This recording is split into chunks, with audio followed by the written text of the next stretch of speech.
I am James Ezimoha and you're watching AnewZ Weekend. Here are your top stories. Israeli Prime Minister Benjamin Netanyahu expects Hamas to begin releasing hostages on Sunday. Missile strike on Zaporizhia leads to significant destruction as Russia claims capturing 2 settlements in the east of Ukraine. US Supreme Court upholds TikTok ban, app set to go dark for 170 million users.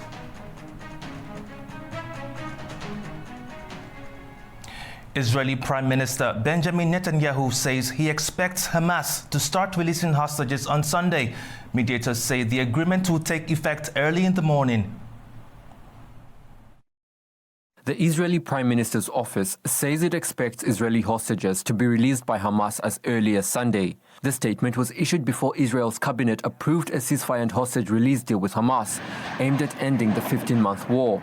The war was triggered by a Hamas attack on Israeli communities in October 2023 that killed 1,200 people and saw more than 250 hostages taken back to Gaza, according to Israeli tallies. Israel's military retaliation reduced much of Gaza to rubble.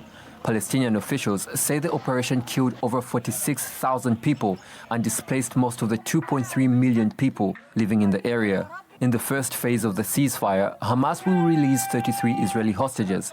Israel will, in turn, release all Palestinian women and children under 19 detained in Israeli jails. Envoys from both outgoing US President Joe Biden and President-elect Donald Trump pressed for the deal, which was brokered with the help of Qatar and Egypt. However, the ceasefire faces resistance from hardliners within the Israeli government, who say it is a capitulation to Hamas.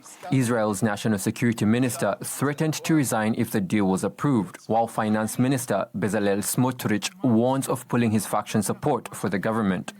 While the truce is set to take effect in 2 days, the fighting continues. In Gaza, Israeli warplanes kept up intense strikes, and the Civil Emergency Service says at least 101 people, including 58 women and children, have been killed since the deal was announced.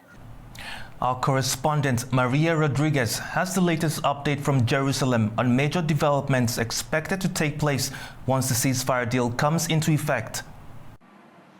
The Israeli government approved the hostage deal at 1 a.m. on Saturday after over 7 hours of debate. 24 ministers voted in favor and 8 voted against, with National Security Minister Itamar Ben-Gvir and Finance Minister Bezalel Smotrich threatened to leave the government if a ceasefire deal was approved. So this Sunday, the first 3 hostages, 3 women, will return to their homes. This agreement is divided into 3 stages.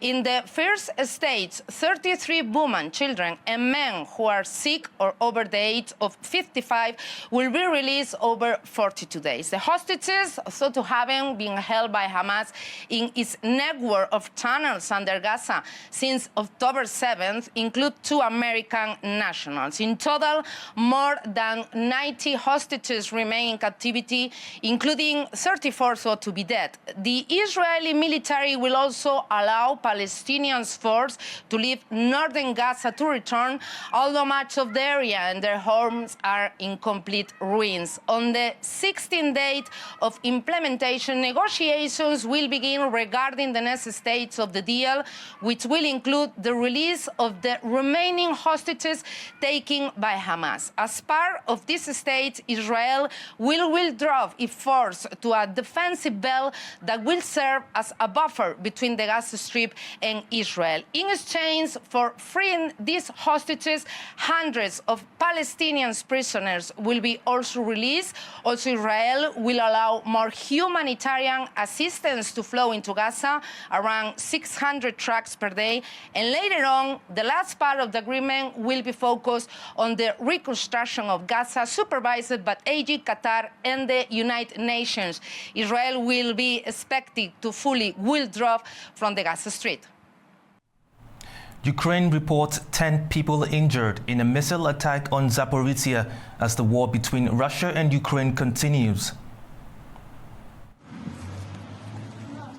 Authorities in Zaporozhye, Ukraine, say a missile strike injured at least 10 people, including women in serious condition. The regional military administration reported damage to civilian buildings and shops, with 3 men and 2 women among those in moderate condition. Ukraine's Air Force also reported intercepting 24 drones and 2 ballistic missiles overnight, part of what they described as a border wave of 39 drones and 4 missiles launched by Russia across the country.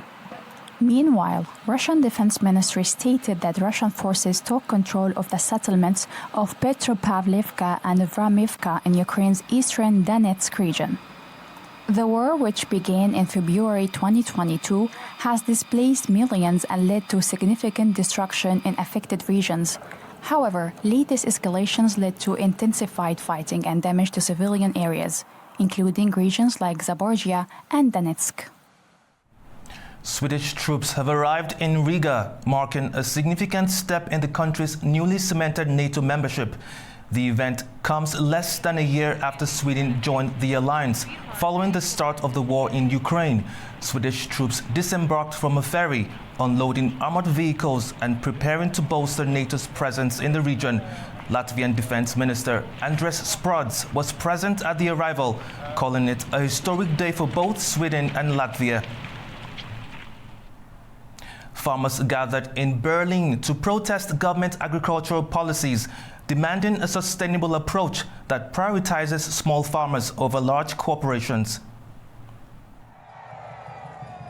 In Berlin, thousands of farmers came together to protest against the government's agricultural policies. They gathered in the front of the Bundestag, holding signs and calling for a more sustainable future for farming. The farmers want the government to focus more on helping small farms, not just big corporations.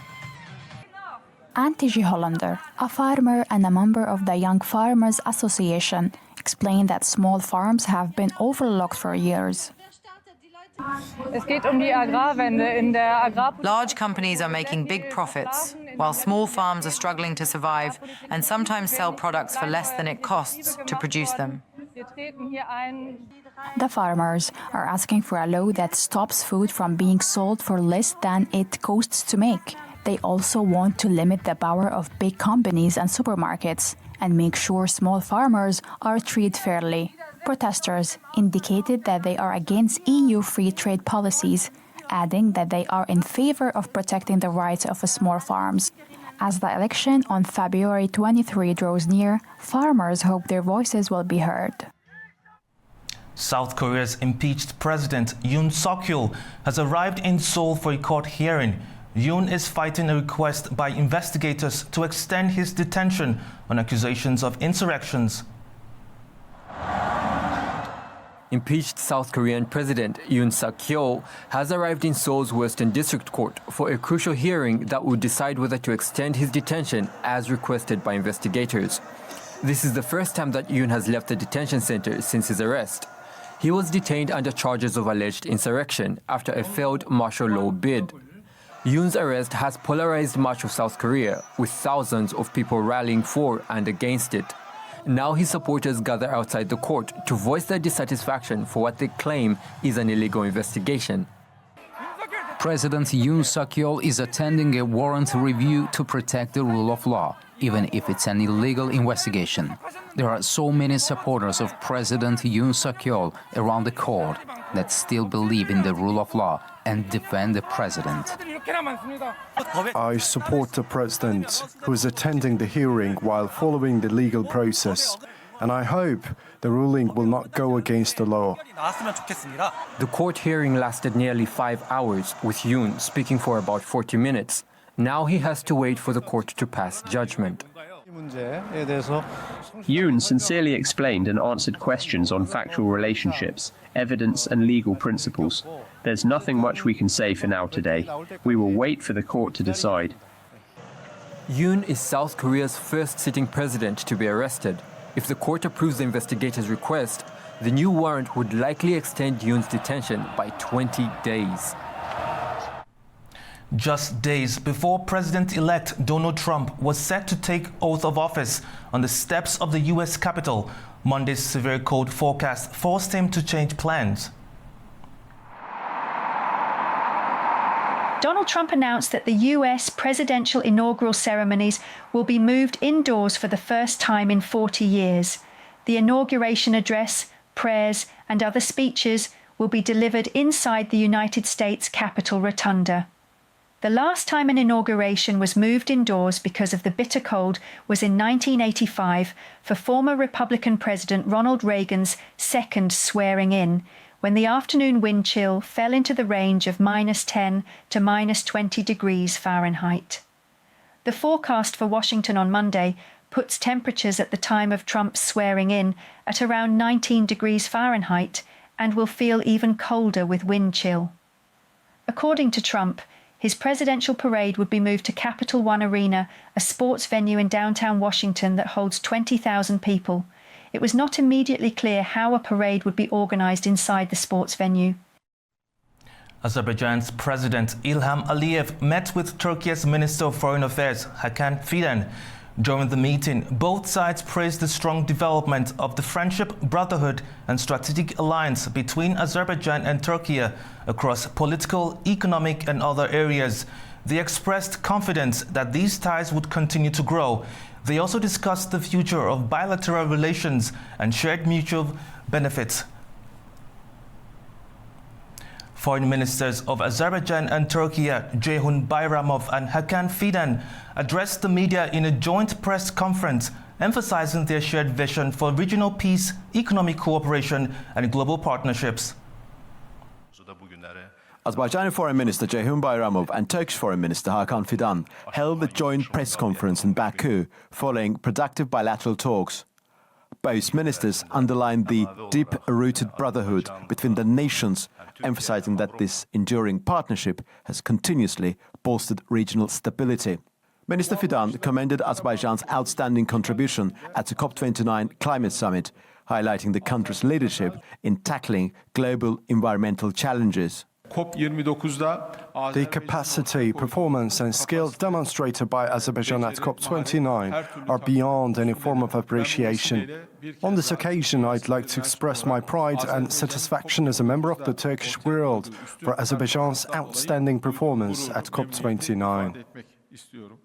On bilateral ties, Minister Bayramov discussed the robust economic and infrastructural cooperation between Azerbaijan and Turkey, noting over $16 billion in Turkish investments and nearly 4,000 Turkish firms operating across various sectors. Both ministers stressed the importance of projects like the Baku-Tbilisi-Kars Railway and the planned Kars-Nakhchivan Railway in strengthening connectivity and unlocking the potential of the Middle Corridor.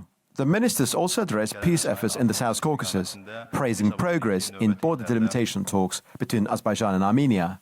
They reaffirmed their commitment to ensuring lasting peace in the region. Minister Bayramov also announced plans to reopen Azerbaijan's embassy in Syria following its closure in 2012. He highlighted the coordinated efforts with Turkey in this process. Minister Fidan voiced support for Azerbaijan's decision, stressing the significance of diplomatic collaboration. Our delegation visited Syria in coordination with brotherly Turkey, where meetings were held. We expressed our interest in implementing any necessary actions and in restoring our diplomatic representation. The activities of the Azerbaijani embassy in Syria will be reinstated as soon as possible, with a temporary chargé d'affaires appointed at the initial stage. Our embassy's operations will be fully restored promptly, and initially a diplomat at the level of chargé d'affaires will be sent to Syria. On the Israel-Palestine conflict, both ministers reiterated their support for a two-state solution, with Minister Fidan emphasizing Turkey's commitment to peace.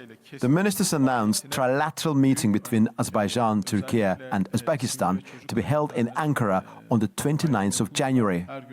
They also emphasized the importance of strengthening the Organization of Turkish States, OTS, with the next summit of this organization set to be held in Hungary, followed by Azerbaijan in 2025. The press conference concluded with both ministers reaffirming their vision of mutual strength and unity.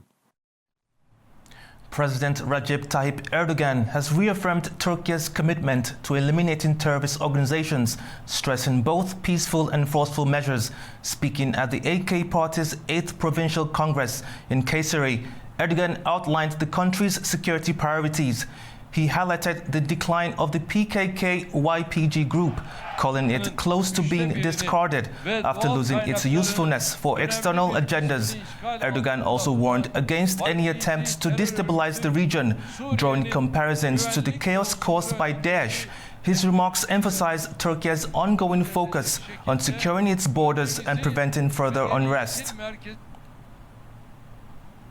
The Bayraktar TB3 UCAV, which recently made history by taking off and landing on a short runway vessel, has now reached another major milestone by starting munitions integration testing.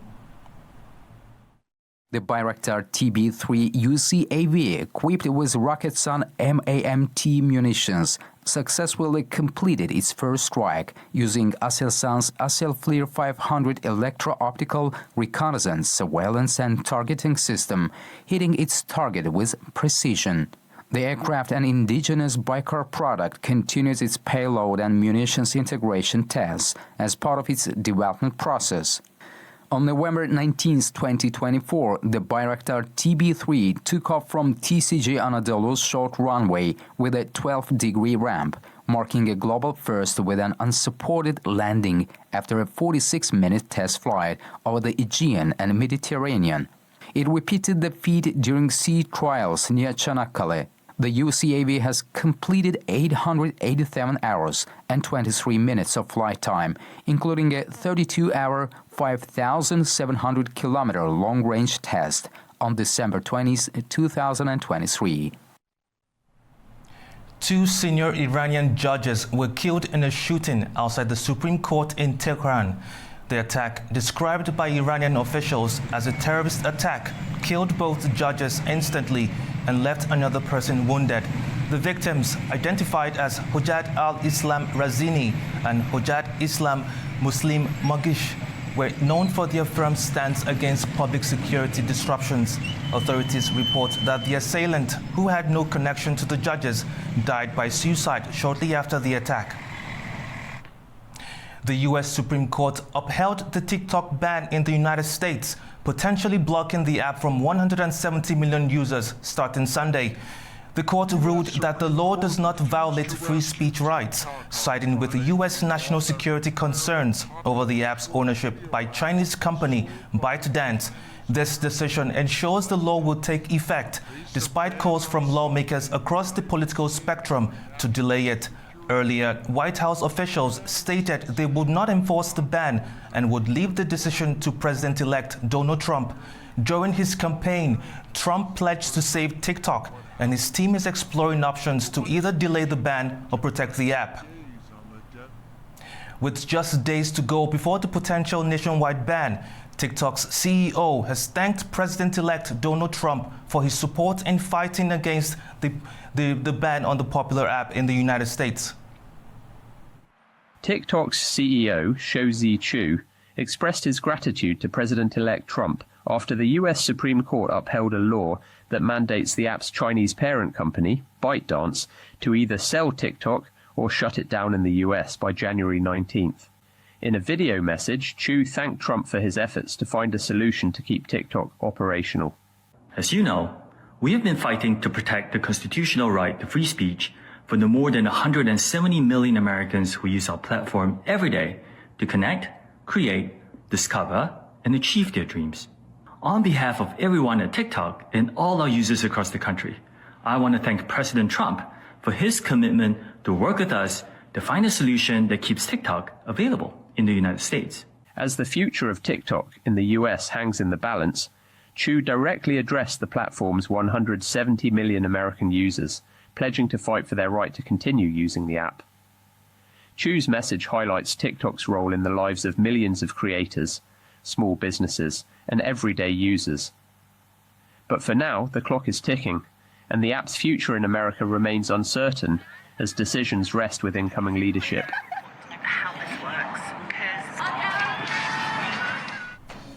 That's all we have for now. Thank you for watching. Stay tuned to AnewZ.